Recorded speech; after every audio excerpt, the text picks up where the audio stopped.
Hello, thank you for joining me on video number 3. This video is regarding how to stay safe for women who are traveling the world. My daughter and I are a global backpacking team for 13 years, 6 out of 7 continents, and our links are listed below so that you can read more about us, see her incredible photography and blog. I have those as well, but they're not available to the public, so I've got a little bit of cold going on today. At any rate, this is for promoting safe travel for women, for everybody for sure. I'd like to start with 3 anecdotes that really happened. A 28-year-old man in a southeastern Asian country, broken clavicle, riding a mountain bike, and the pavement and road disappeared out from underneath him. Second one is a mother and daughter duo traveling. Gee, I wonder who that could be. In a foiled mugging attempt in a very large South American country. Third situation, family of 3, very serious near disastrous encounter with a wild animal somewhere in Africa. So things do happen. My first tip for you today, do your homework. The stack of books which I show in all my videos, these are Lonely Planets mostly. The homework that Rachel and I do for our trips has to do with studying online. Thorn Tree is a Lonely Planet forum through which you can find people who've gone to the countries or the area of the United States that you'd like to go to. When I talk about traveling, I do talk about international travel. National travel counts as well. Leaving your county, going to the next door town is travel as well. So all of the things that I talk about in international, I do apply in local travel also. So the Lonely Planet has guidelines. Our government posts guidelines for safety in traveling in other areas. Immunizations can be found for the travel locations that you are interested in. And Wiki Travel, which is a partner to Wikipedia, is a website that I have found good data on, so I do want to share that too.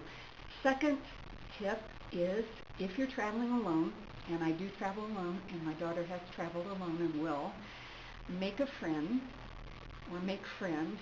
She linked up with several backpackers when she was in Chile, traveled with them so that someone would know where she was. I found a friend in South Island, New Zealand when I was in the Pacific by myself. Marlene was her name, and she would have at least known where I was. So that is one tip also. When you travel, backpackers have lots of ways to find each other. There are folks who would like to share a car, go on a trek with somebody else, so they're watching their safety factor as well. Number 3, and I'm assuming that you'll have no cell phone. Rachel and I never have cell phones for cell phone calling when we're in different countries, but I'm assuming that you have no cell phone when you travel. WhatsApp is a wonderful application on your phone for you to stay in touch with your family and friends. Email is still possible. There are cyber cafes that you can find in all areas. And lots of people are carrying their own iPads these days. We haven't done that yet. In the hostel, we find that there are computers still available to use.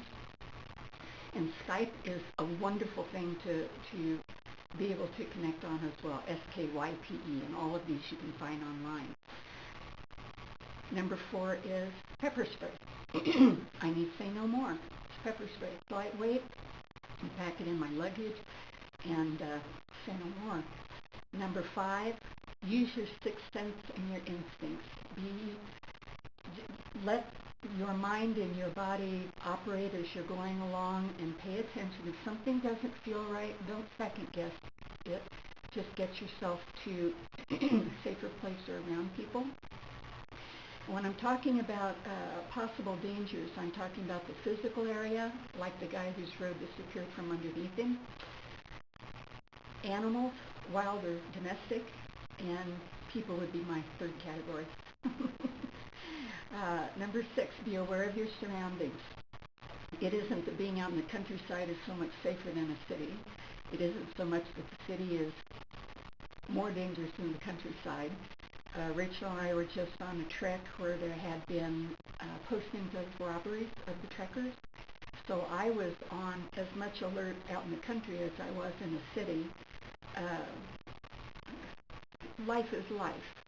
None of these things are going to make us stay home, and we've had our own adventures. But just be aware of your surroundings.